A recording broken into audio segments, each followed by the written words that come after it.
Photographers are like dice. They have random thoughts. When you flip them over, they change. If you believe in them, you could lose money. They're bad people. You can't count on them. It doesn't mean I'm not going to help 10 of them if they ask me questions. Let's help them. All I want is the perfect camera. All I want is the perfect camera. So we got 10 hobos looking for a piece of the cake, and I will help you eat cake tonight. What would be a nice microphone for birds singing? I used the G9 with 45 to 200. So normally I'm 5 meters away from the bird. Thought road video might go too.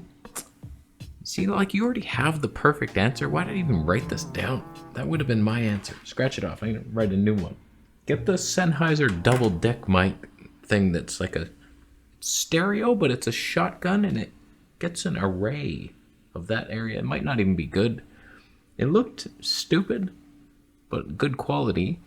Otherwise, yeah, that one, I think that doesn't need a battery. Don't quote me on that. You're probably better off with one that doesn't need a battery, but you'll get higher quality if you went for the Rode NTG or that Sennheiser MKE 400 battery. You can raise the preamps in the mic, lower them in camera. That's good audio. Would you still buy the XT4 now or wait for the XH2? I don't know what to do. Currently don't have a camera. Want to get into the hobby. You just want to get in and you're already thinking that level? Where's your like point and shoot G9X or something? Start small, young one. If it was me, and it was me a while ago, I knew the XH2 was going to be like, I don't know, 3,200 Canadian plus tax. It's like, holy shit.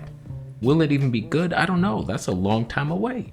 So I got that 1,600, 1,550, I think. I forget. But now that the XH2 is so close, not that we're not even talking about you anymore. This is me.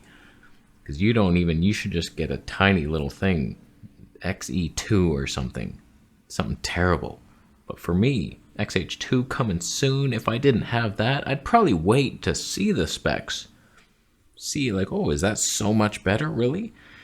Wait, and then the XT4s will be cheaper because all the hobos are going to be like, oh, I got to get rid of my XT4 to buy this. And then it's like, okay, I'll offer you 1,100. Huh? Take it or leave it, bitch.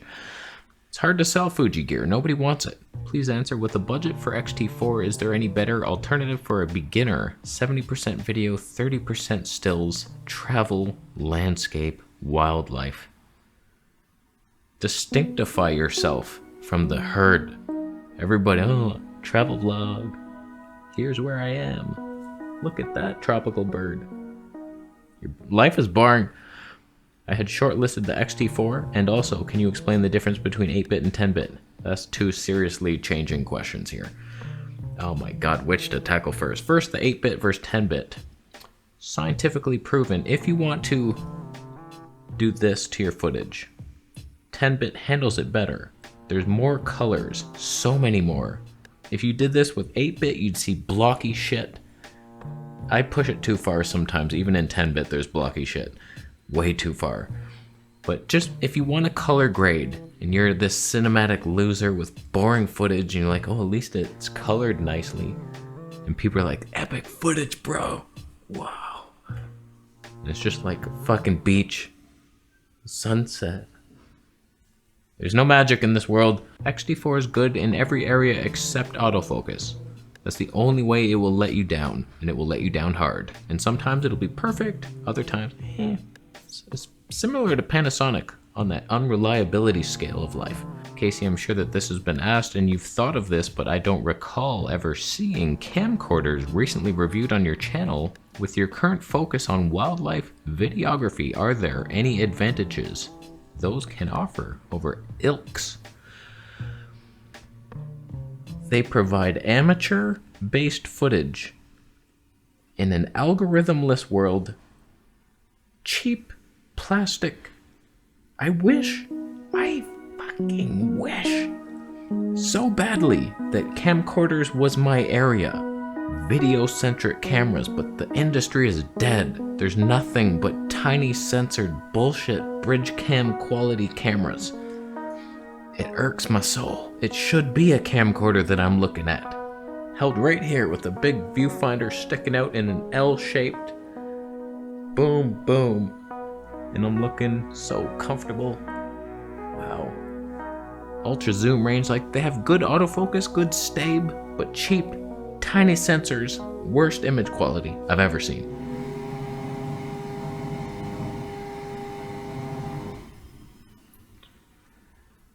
Good time to start that construction. Oh, good. Keep going. You know when Gerald Undone complains about construction noise and you can't even hear it? You're like, what are you talking about? His soundproofed room? This is real construction noise. Not that you could hear it. I'm honestly considering selling my Nikon Z6 lenses and fully embracing Fuji. Okay, you're a moron. For every 100 scrubs like you, there are 200 people who are doing the exact opposite. I'm thinking of embracing Nikon, selling my Fuji gear. Let's switch to Canon. I have Olympus. Where's Pentax? I'm gonna sell my G1. Just fucking learn your camera. Go outside and shoot. If you gave a professional your gear right now, he would go out and blow your mind with the footage you guys like, wow, what camera did you use? Your camera. I took your camera out. You saw me take it. Just learn your shit. Every day, I learn something new on that Fuji. The other day, I got footage coming that will blow your life. I took it out in bleach bypass. I was like, what? I don't even want to show it to you. It was so beautiful. I was like, holy shit, I upped the sharpening. You would not believe it. I have the X-T4 in 100 to 400, so you have the magic. You have it already. Out of camera, my results are always better than the Z6. That's because of Fuji JPEG magic. Straight out of Fuji color science land. Z6, apart from noise at high ISO, I don't really notice any difference in image quality. I just can't shake the idea that full frame is better. Oh, it is. Oh, it is. But is it worth the wait, the cost? I don't know. Nikon, can they replicate what you have? Right now, they don't. They don't have a 200, 150 to 600 is what you're getting now. You gotta wait for their 200 to 600. How big's that thing gonna be? I'm afraid. That's the one thing that stops me doing it. Will I live to regret it? This is what I can't work out, and what remains to be seen. Fuji Rumors guy posted a little while ago that there was this guy who switched from Fuji to Nikon and then was like, the colors, what's happening? He went back to Fuji and now he is one again with peace in his heart. Whereas, what's his name? Omar Gonzalez switched. No, he didn't switch. I'm gonna put a lot of words in his mouth right now. He loves Fuji and then wanted more. Something better on the other side. The grass was greener.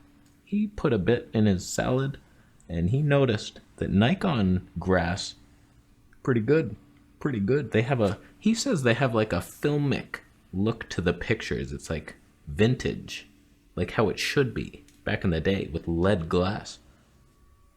So he still uses both, I think. I don't know, they're both good.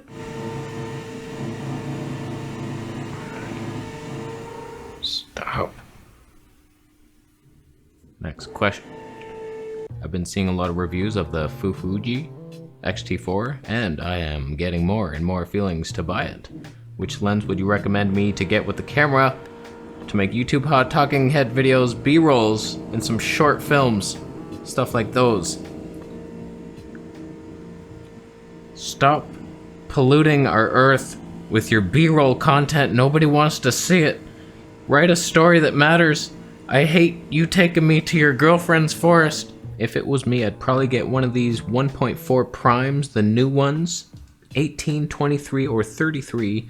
If you get the 33 and you're far enough away from the camera, you can't be close. You can't touch your camera. You'd have to be something like that. Then you bring your audio out here. If you're willing to do that distance. Sony autofocus. Then 33mm will do your bullshit B-roll with zero emotion. Just panning around. Oh my god, look at this. I'm racking focus to something that was so boring to even more boredom in the background.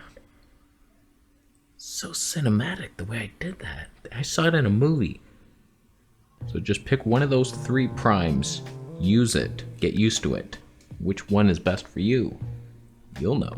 Just found the joy of shooting wildlife in 240 frames per second. Only 3 videos on my channel.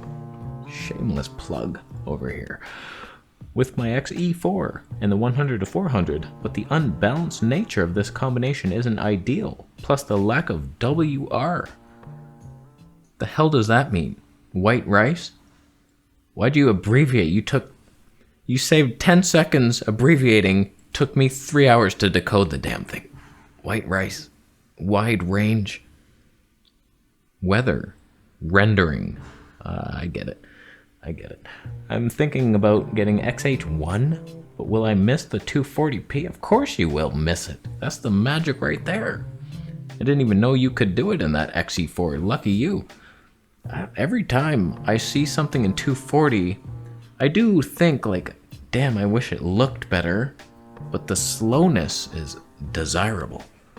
It's so amazing to see things that slow. It's like, wow, it's so much better than 120p and 60p. Don't even get me started. XH1 is so ancient. I can't imagine that doing good things. It's like a downgrade in every way. Just because, my grip, get a freaking side thing. That small rig extender.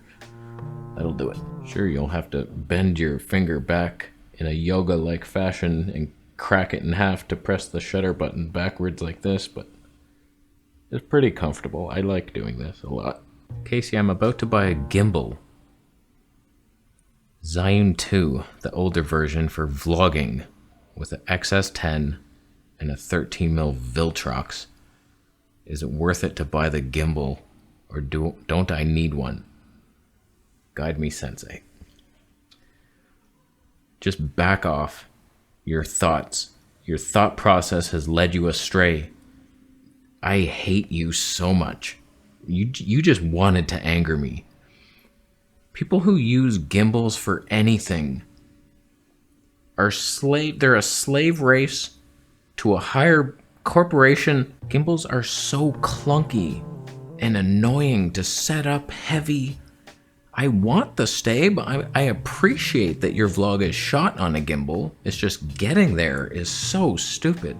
Fayutech just reached out and offered me their latest. I'm not allowed to say it, but I said no. I didn't even answer, I don't think. I was just like, I don't care. I don't want a gimbal. I don't want your new claw grip bullshit. It's so annoying. If you have one camera that you never change lenses on, say you have this setup and it's always the exact same, so you never have to rebalance it, okay, if you have to do it. The real gimbal is just walking slower and more careful. So many people are walking stiff-armed and fast. It's just so shaky. It's terrible. So they need a gimbal, but you don't, if you're careful. Now this one wasn't a question, but it had many rude questions in it. To be fair, isn't the XT line the film line? Fuji doesn't have a film line. They have a photo line and a photo line that allows you to do video sometimes line. The hybrids. Right now, there's no video-centric camera. The solution is stupid. You know what else is stupid? The day your mom met your dad and they decided to continue on. But I wouldn't ever consider buying any of their other camera lineups to try and film anything remotely demanding either. I don't even know what this was related to. So the reality is, cinema cameras don't exist. That's why I hate this whole industry. It's like, it's all photography based with, oh, we could also do video in here. Do you mind? It's never video first. I really should be trying a cinema cam. I need one badly. Someone send me one for free. Please. I'm dying. I have to take pictures on the side. It hurts. Give me a cinema camera. Marcus Pix. Help. I know I sold the GH5S. Don't let that hold you back. Just send one on over. You got 15 of them in your basement right now. You send one here. You send it. One thing you mention so often I really don't get is how you think full frame is the correct, real cinematic look. I never said that, you piece of shit. There's nothing cinematic about anything on YouTube. This is not cinematic. I prefer the look of full frame because it offers subject separation. That's not cinematic. The real cinematic look, the effing Alexa and most movies you ever grew up watching were probably shot on Super 35. I know, I've made videos in the past saying like, look at a movie and it's like Tony 8. Everything's in focus, but there's enough separation and just the colors, the pleasingness, the calmness makes it look cinematic. It has nothing to do with a 1.2 aperture and just an eyeball in focus. Everything's blurred out. In the right circumstance, you get a little separation in your life. It looks better. So there's like cinema versus YouTube content. Some people way overdo that blurry background. They don't deserve the ton of, but sometimes it's nice. All right, last question. Love your work. What do you think of the Sony a6600 with the 70-350 for sports and wildlife? Oh boy, it sounds outdated as F. The dates on that thing, there's a Messalonian era. It's not good. It will be fine, but it's 8-bit video. It's old. 4K 30p. You get your 120 frames in 1080p, but it looks like trash, I believe. The IBIS, I'm not sure about it. It sounds like a bitch move. Just go with the Fuji X-T4 70-300. You might lose 50 mils, but you gain some hope and spirit. So, I think we're done.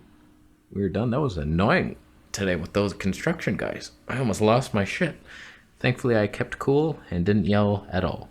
And I spread peace and joy. And thank you all for watching, thumbing up the video. Thank you, Marcus Pix, for the FX6 C200. Thank you so much. The generosity in your heart. Okay, we're done. Thank you. I sold out.